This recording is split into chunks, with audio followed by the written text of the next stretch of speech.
本線普通福山方面岡山行きです。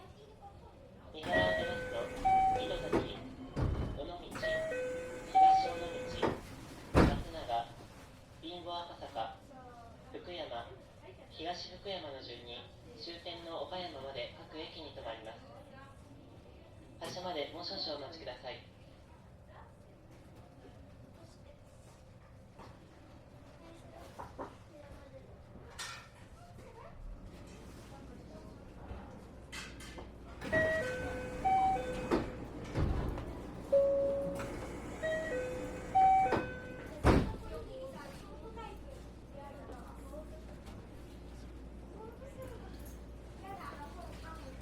この列車は山陽本線普通福山方面岡山行きです。まもなく発車します。閉まるドアにご注意ください。まもなく発車いたします。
終点岡山には17時30分に到着します。列車は4両つないで運転しています。お手洗いは前から2両目、前から4両目の2カ所ございます。お客様に携帯電話ご利用についてお願いいたします。携帯電話はマナーモードに設定していただき、そのままご遠慮ください。皆様のご協力をお願いいたします。次は糸崎です。お出口は左側です。次の糸崎駅からドアは自動で開きます。ドア付近のお客様ご注意ください。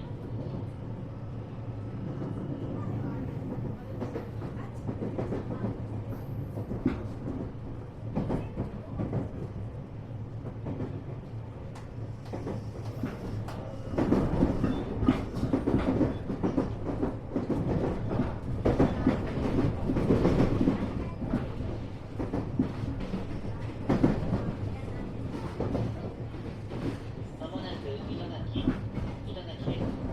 お出口は左側です。ドアから手を離してお待ちください。